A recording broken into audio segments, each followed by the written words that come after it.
The Honourable Chris Bishop. Mr Speaker. Well, Mr Speaker, today, or on Monday, as we discovered in question time, the government the Parliament has had the report back of the Natural Environment Bill and the Planning Bill. And Mr Speaker, it marks an important moment for the country as we move towards a more enabling and liberal planning system that prioritises private property, growth and development. And Mr Speaker, if you just reflect back on the last 30 years of the RMA, it has been the driver of New Zealand's housing crisis, our infrastructure deficit, and the inability of a country that has been remarkably blessed by abundant natural resources to take advantage of those resources. How can it be that we live in a country where it takes 6 years to consent a wind farm, 8 years to reconsent an existing geothermal power station, a country blessed with oodles and oodles of land up and down the country, with only 5 million people, that has managed to design a planning system so labyrinthine and Byzantine that we have a housing crisis and housing that is more expensive than it otherwise should be. An infrastructure system where we spend $1.3 billion per year on consenting costs alone for infrastructure. That's Transmission Gully. Transmission Gully is what cost about $1.3 billion. That's what we spend in each and every year. That's the opportunity cost of our planning system. So yes, we should protect the environment, and yes, we should make sure that people have a say in how they plan their cities, but the RMA has been a millstone around the economy for way too long. And yep, there's been tinkering around the edges, and yes, people have made changes over the years, including past national governments in the past and past Labor governments. But what we are moving towards is a completely new system. And I, for one, Mr Speaker, can't wait until that is into law.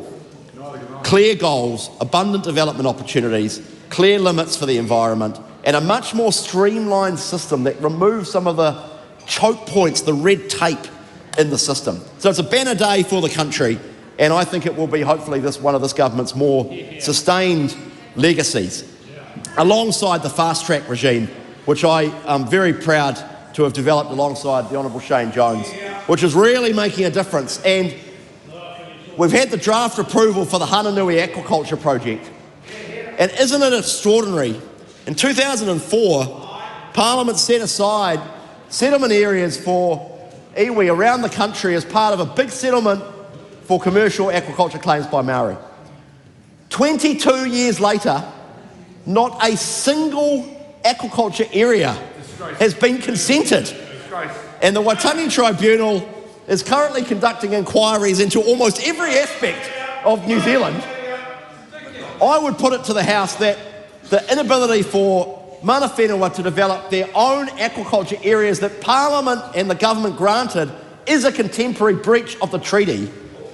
And the Hananui Aquaculture project, which is, I should note, has not yet received final approval, but has draft approval through the fast-track panel, was declined under the RMA in 2023, and my great hope is that it receives final approval.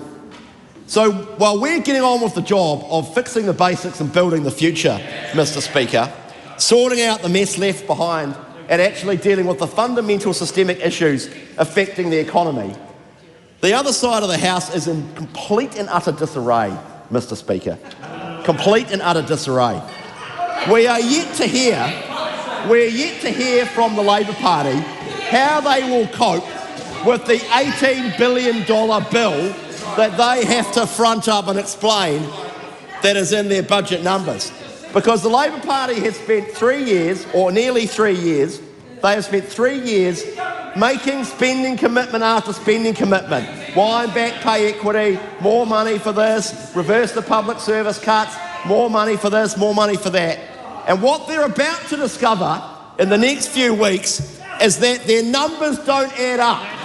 And the public is going to expect the Labor Party to actually explain how they will fund all of their extraordinary spending promises.